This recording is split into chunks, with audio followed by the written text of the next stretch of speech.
Just want to do a quick follow-up on the bench press rack from Titan Fitness.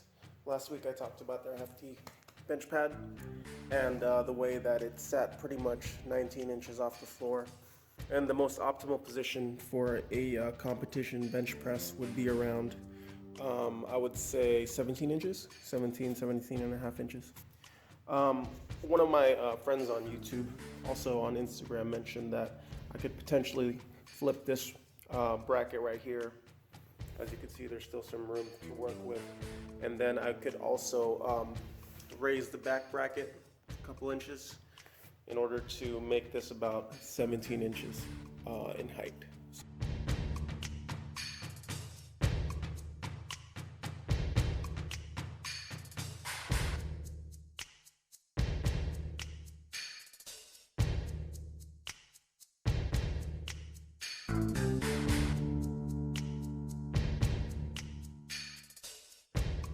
Guys, almost done with it. Just to rehash, this part right here was flipped up backwards, so as you can see, it's shorter to the bolt here but higher to the bolt here. Originally this bracket was flipped the other way, and what I did was I flipped it upside down, and I also lowered the back bracket by 1 inch. So looks pretty even. I'm thinking that instead of 19 inches, this will sit around 18 inches, which is a little bit closer to competition height.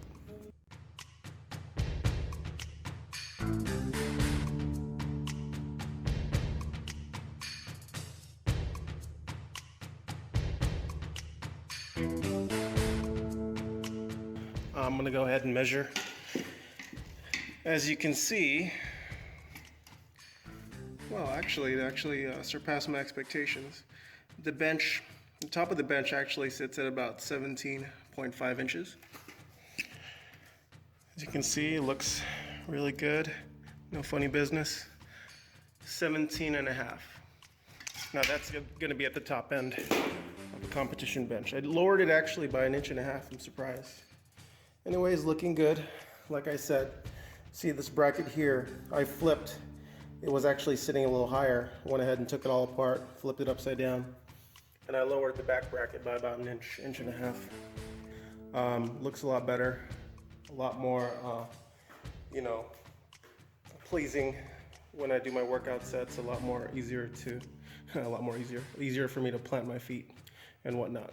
All right, guys, just want to show you guys a little quick tip on the bench press rack from Titan Fitness. Hey guys, this is Panda checking in once again from the garage gym. Today is December 20th, 2017, and I'm coming back at you guys with another garage gym workout video. But as the title entails, I kind of wanted to answer a question that a lot of you guys have been asking. Where have I been for the last year, pretty much? About a week ago, I finally made a trailer video for my 2008 workout cycle. But prior to that, it's been over a year. My last video, I think, was November 2016. I've been pretty consistent making, workout videos, powerlifting, progress, product reviews, but for a year I kind of fell off there, and I wanted to give you guys, I feel like, my viewers deserve some sort of explanation before I went ahead and continued to make more videos.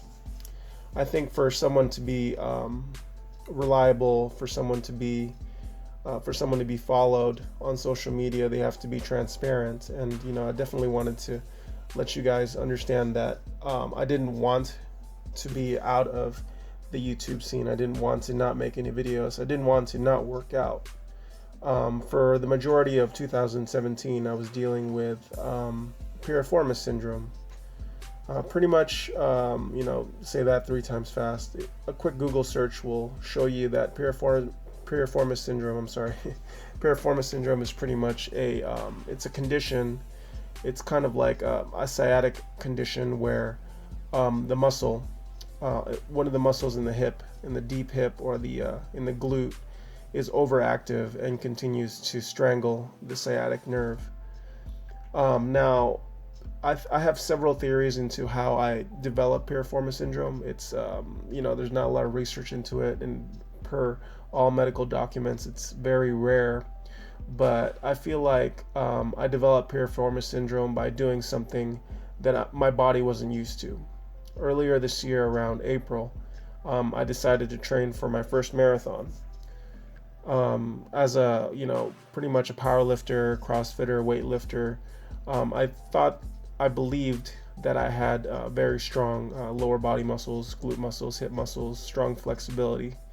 But I decided to do something which was out of the norm for me. I decided to go ahead and train for a marathon. And in so doing, I went from running 0 miles a month to 10 miles a day.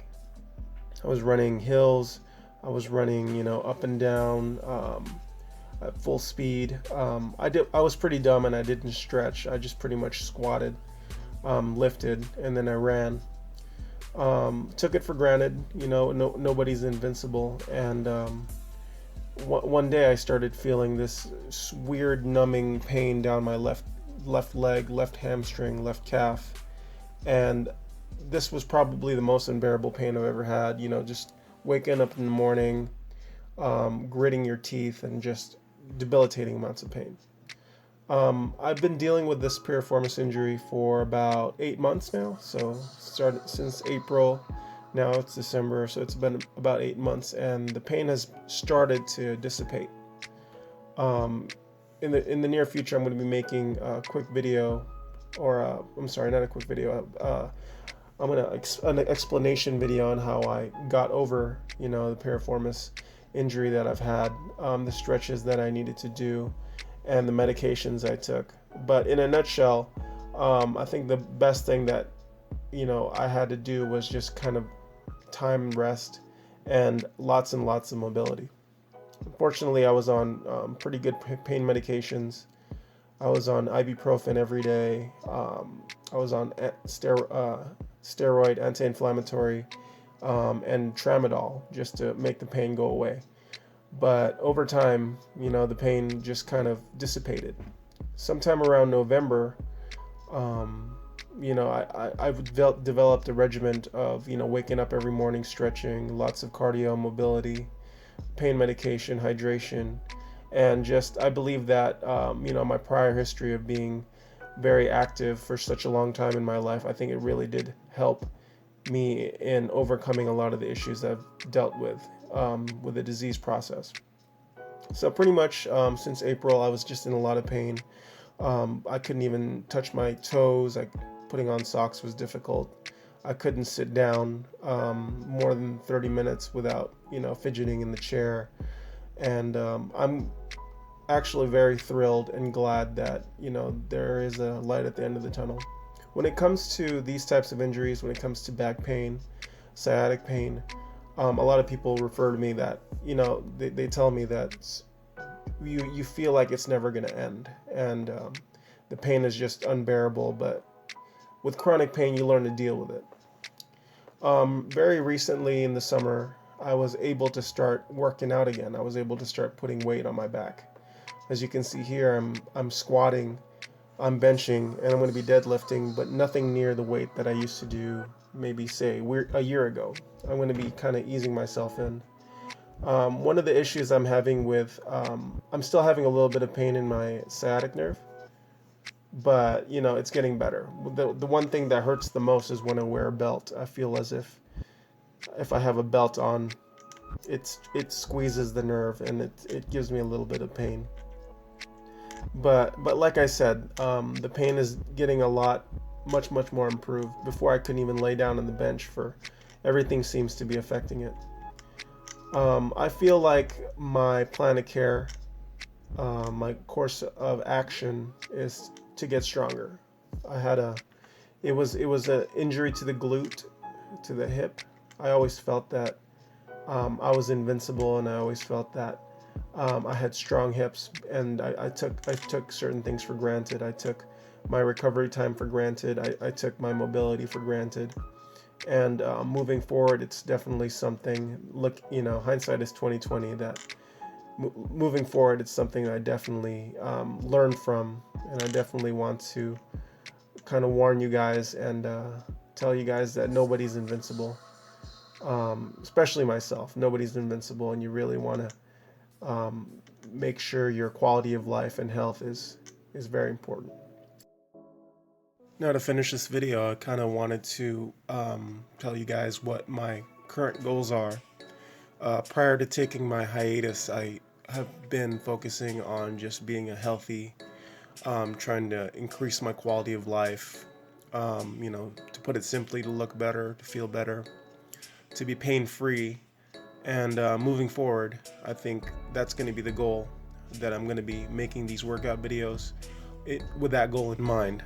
I want to kind of give you guys my personal accounts of how to, to lift heavy weight, but to lift it reasonably and to avoid injury. Now, going through this level of injury, I've definitely learned something, and it's not something that I'm going to take for granted. All right, guys. Thanks for watching. Please like, share, and subscribe, and I'll be seeing you guys next time.